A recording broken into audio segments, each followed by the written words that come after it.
দীর্ঘমেয়াদী যুদ্ধের পথে মধ্যপ্রাচ্য। মধ্যপ্রাচ্যের আকাশে আবারও যুদ্ধের আগুন। রাজধানী তেহরান সহ ইরান জুড়ে অব্যাহতভাবে বিমান হামলা চালাচ্ছে যুক্তরাষ্ট্র ও ইসরায়েল। আকাশ থেকে নিক্ষেপ করা হচ্ছে বোমা, ছুটে যাচ্ছে ক্ষেপণাস্ত্র, বিস্ফোরণের শব্দে কেঁপে উঠছে শহর। আতঙ্কে দিন কাটাচ্ছে সাধারণ মানুষ। কিন্তু থেমে নেই ইরানও। একের পর এক ক্ষেপণাস্ত্র ও ড্রোন হামলায় প্রতিবেশী দেশগুলোতে যুক্তরাষ্ট্রের সামরিক স্থাপনাগুলোকে লক্ষ্যবস্তু বানাচ্ছে তেহরান। গতকাল বৃহস্পতিবার ইরাক ও কুয়েতে যুক্তরাষ্ট্রের দুটি ঘাঁটিতে আঘাত হেনেছে ইরানের ড্রোন। শুধু তাই নয়, পারস্য উপসাগরে যুক্তরাষ্ট্রের একটি তেলবাহী জাহাজেও হামলার দাবি করেছে ইরান। যুদ্ধের শুরুতেই শীর্ষ রাজনৈতিক ও সামরিক নেতাদের হারিয়েছে ইরান।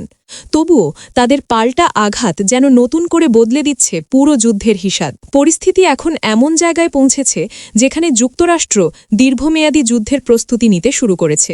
মধ্যপ্রাচ্যে আরও সেনা, যুদ্ধবিমান এবং আধুনিক সামরিক সরঞ্জাম পাঠানো হচ্ছে। একই সঙ্গে গোয়েন্দা কার্যক্রমও বাড়াচ্ছে পেন্টাগন। মার্কিন সামরিক বাহিনী এমন পরিকল্পনা করছে যেখানে এই সংঘাত সেপ্টেম্বর পর্যন্ত গড়াতে পারে। এই যুদ্ধে নেতৃত্ব দিচ্ছে যুক্তরাষ্ট্রের সেন্ট্রাল কমান্ড, সেন্টকম। ফ্লোরিডার টাম্পায় তাদের সদর দপ্তরে অতিরিক্ত সামরিক গোয়েন্দা কর্মকর্তা নিয়োগের অনুরোধ করা হয়েছে পেন্টাগনের কাছে। প্রতিবেদনে বলা হচ্ছে, ইরানের বিরুদ্ধে চলমান এই অভিযানে অন্তত 100 দিন কাজ করতে হতে পারে এসব কর্মকর্তাকে।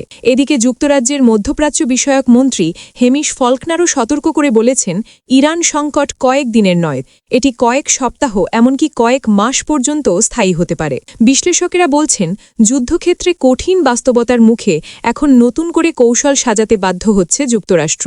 অনেকের মতে, ইরানের রাষ্ট্রীয় কাঠামো ও প্রতিক্রিয়ার ধরন সম্পর্কে সঠিকভাবে বুঝতে না পারাই পরিস্থিতিকে আরও জটিল করে তুলেছে। ফলে মধ্যপ্রাচ্যের আকাশে এখন শুধু ধোঁয়া আর বিস্ফোরণের শব্দ নয়, ভেসে বেড়াচ্ছে এক অনিশ্চিত ভবিষ্যতের ছায়া। প্রশ্ন এখন একটাই, এই আগুন কি কয়েক সপ্তাহেই থামবে, নাকি মধ্যপ্রাচ্য ঢুকে পড়ছে দীর্ঘ ও ক্লান্তিকর এক যুদ্ধের পথে?